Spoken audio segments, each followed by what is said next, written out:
Gagasan itu asupan pokok demokrasi berkualitas. Gagasan mesti dipertarungkan. Yang terbaik akan menang. Semakin banyak politik gagasan mengisi panggung, politik identitas tak punya tempat bernaung. Simak Gagasan UKI. Assalamualaikum warahmatullahi wabarakatuh. Salam sejahtera untuk kita semua. Om Swastiastu, Namo Buddhaya, salam kebajikan. Teman-teman, Indikator Politik Indonesia, salah satu perusahaan penelitian yang cukup prominent di negeri ini, baru aja mengeluarkan hasil survei mereka yang dilaksanakan pada tanggal 1 sampai 6 Desember 2022 lalu. Diumumkan kemarin pada 4 Januari 2023, hasil survei yang berjudul Kinerja Presiden, Elektabilitas Calon Presiden dan Partai Menjelang 2024 ini memiliki temuan-temuan menarik. Sekedar info aja ya kepada teman-teman, saya memiliki latar belakang demografi yang cukup kental dengan unsur kuantitatif. Jadi tentu saja, setiap lihat hasil survei, saya lakukan pengecekan terhadap kredibilitas hasil penelitian tersebut.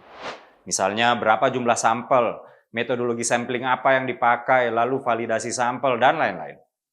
Menurut saya, Indikator Politik Indonesia adalah salah satu pensurvei yang kredibel yang ada di negeri ini, bersama misalnya SMRC dan Populi Center.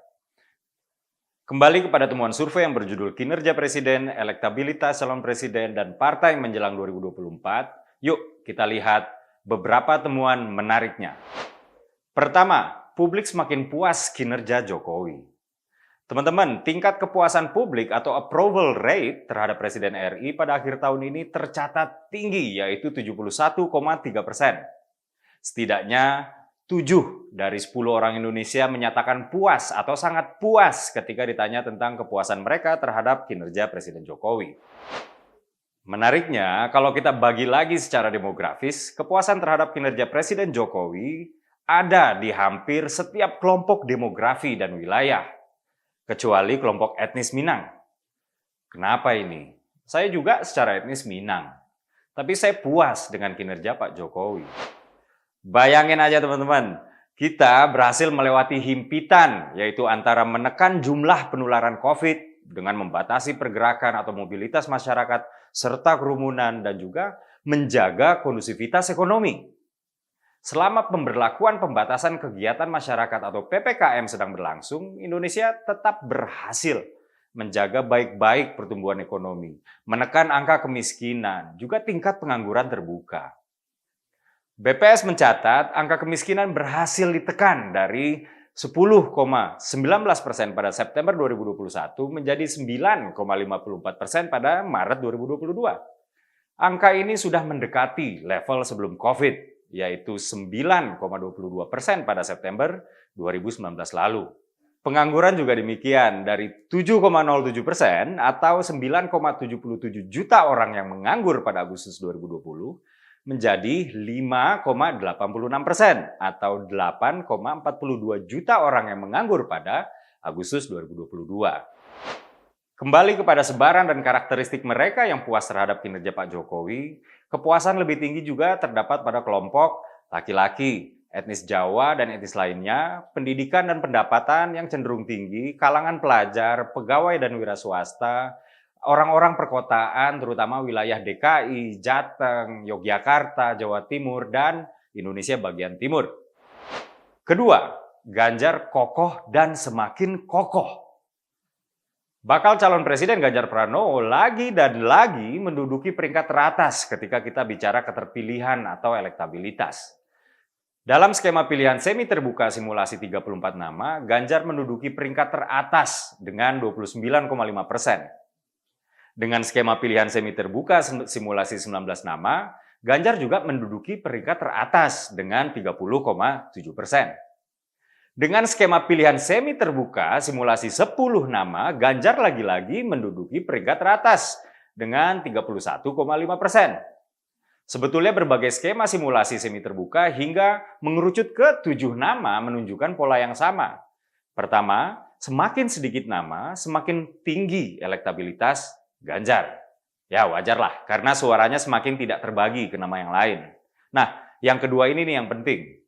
Berapapun nama yang disimulasikan dalam skema, tetap 3 teratas selalu dihuni oleh Ganjar Pranowo, Anies Baswedan, dan Prabowo Subianto. Ketika yang disimulasikan hanya 3 nama, maka Pak Ganjar Pranowo semakin dikdaya, yakni 35,8%.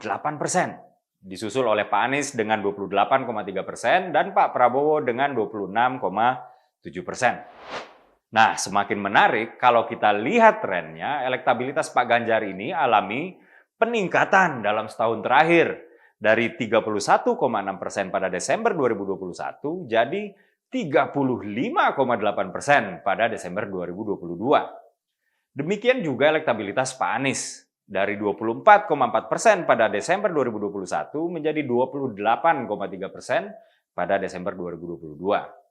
Sementara elektabilitas Pak Prabowo turun di periode yang sama dari 36,6% menjadi 26,7%. Pak Ganjar naik, Pak Anies naik, sementara Pak Prabowo turun.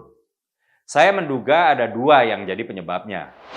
Pertama, seperti yang akan dibahas di poin berikut ya, elektabilitas Pak Ganjar berkorelasi positif dengan tingkat kepuasan publik terhadap Pak Jokowi.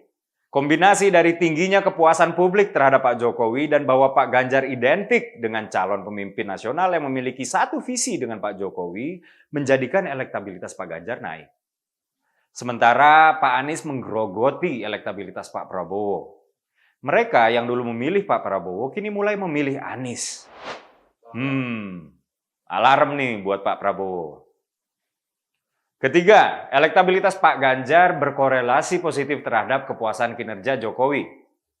Direktur Eksekutif Indikator Mas Burhanuddin Muhtadi, PhD, mengatakan elektabilitas Pak Ganjar Pranowo berkorelasi dengan tingkat kepuasan masyarakat terhadap kinerja Presiden Jokowi. Saat publik tidak puas dengan Jokowi, kata dia, elektabilitas Pak Ganjar juga menurun. Dan demikian juga sebaliknya. Elektabilitas Pak Ganjar Pranowo dengan kepuasan terhadap kinerja Jokowi disebut memiliki angka korelasi yang cukup tinggi, yaitu 0,374. Jadi ketika kepuasan publik terhadap kinerja Presiden Jokowi turun, elektabilitas Pak Ganjar juga ikut turun. Misalnya pada periode September ke November 2022, kepuasan publik terhadap Pak Jokowi menurun dari 70,5% menjadi 66,2%. Dan ini membuat elektabilitas Pak Ganjar juga turun dari 35,1% ke angka 33,9%. Itulah kenapa pendukung Anies beramai-ramai melakukan 2 hal ini. 1, mereka secara masif dan terstruktur terus-terusan menyerang Jokowi. Nggak tanggung-tanggung, fitnah recehan aja bisa loh diseriusin sama kelompok mereka. Seperti isu ijazah palsu. Mereka tahu dengan tingginya approval rate kepada Presiden Jokowi, Anies yang sudah kadung di-frame oleh gengnya sendiri sebagai antitesa dari Presiden Jokowi, pada akhirnya terpaksa menjatuhkan Presiden Jokowi juga. Sementara Ganjar identik dengan keberlanjutan dari kerja-kerja baik Presiden Jokowi. 2, pengamat-pengamat yang saya duga pendukung Anies juga terus-terusan membangun opini agar Jokowi tak berikan blessing kepada calon manapun.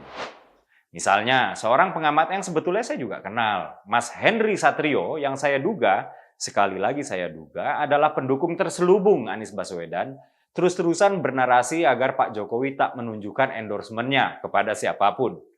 Saya pikir Pak Henry ini sebenarnya berlebihan. Yang nggak boleh itu adalah menggunakan aparat dan otoritas untuk memenangkan salah satu kandidat. Ini kan cuma sekedar endorsement. Memang Pak Jokowi ini dicintai rakyatnya, maka wajar rakyat ingin tahu siapa yang didukung Pak Jokowi. Kalau nih, misalnya Pak Jokowi endorse Pak Anies, saya yakin Mas Henry pasti akan puja-puji endorsement itu. Akhir kata, hasil survei adalah produk sains, maka harus disikapi secara saintifik juga. Mengkritik ataupun mendukung produk survei jangan karena hasilnya sesuai atau nggak sesuai dengan subjektivitas politik kita. Mengkritik atau mendukung produk survei memang seharusnya dengan pendekatan saintifik pula. Lihat metodologinya, tepat atau tidak misalnya. Kalau memang Ganjar unggul dan semakin unggul lagi menurut berbagai survei kredibel, mau dikata apa? Saya Dede Prayudi, wassalamualaikum warahmatullahi wabarakatuh.